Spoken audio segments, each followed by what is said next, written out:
Hi, welcome to another story time. I have two kind of silly stories today. One of them is called Fortunately.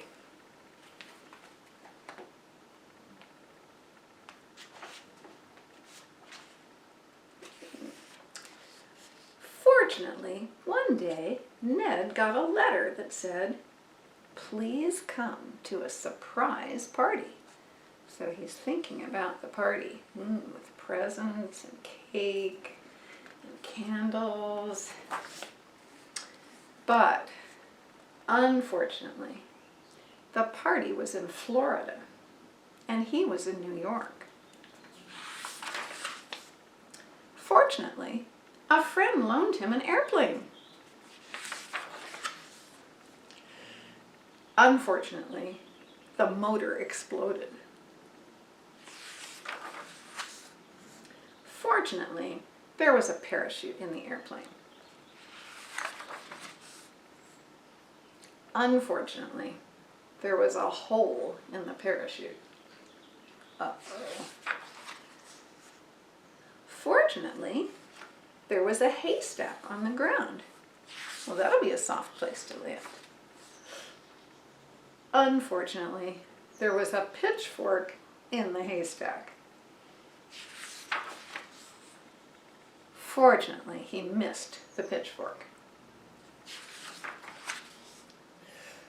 Unfortunately, he missed the haystack. Fortunately, he landed in water.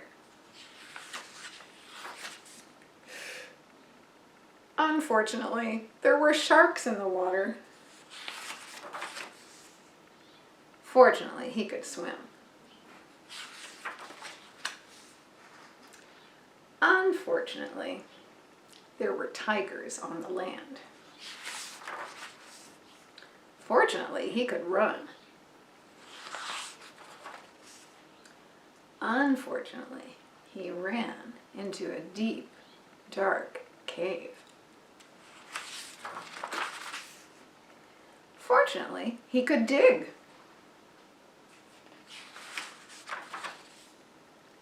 Unfortunately, he dug himself into a fancy ballroom.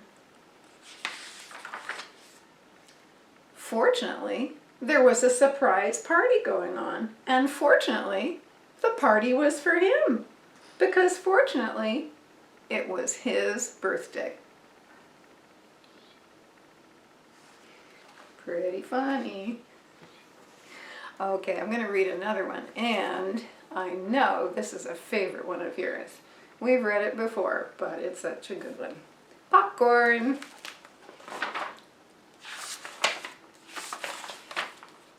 One fall night, Mama and Papa Bear went to a Halloween party and left Sam home alone. And they say, "Take good care of the house, and we'll bring you a present."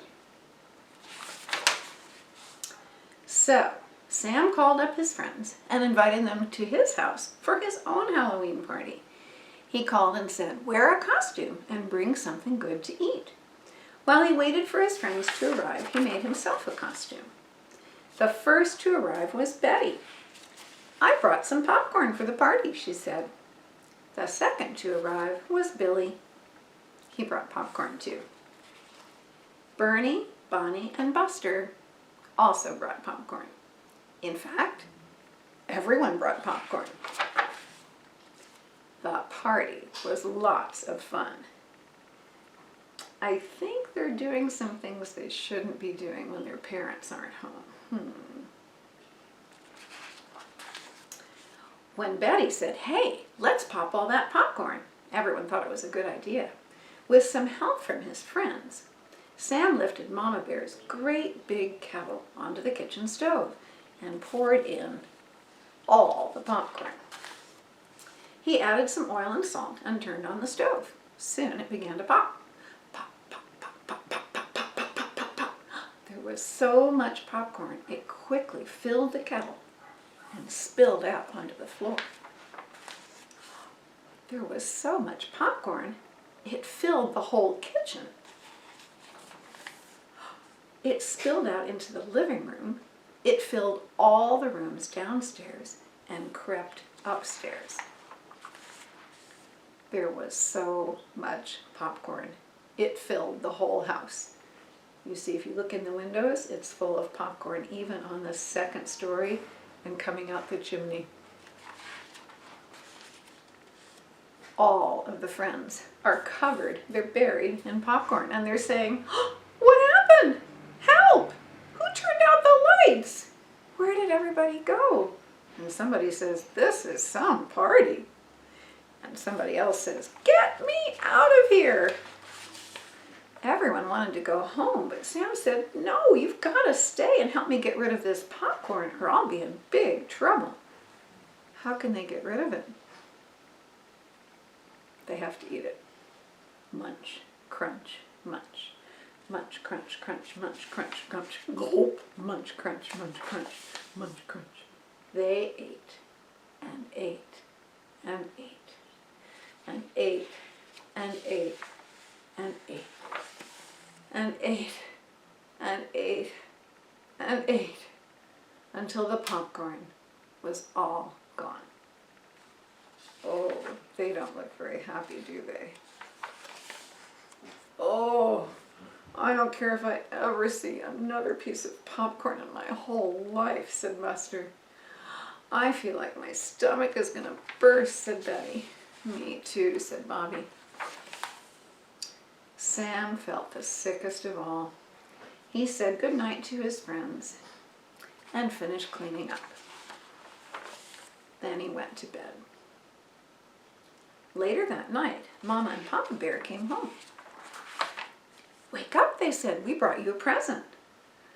"What is it?" asked Sam. "Popcorn," they replied. Pretty funny. Okay, let's say bye-bye, Denny. Bye-bye.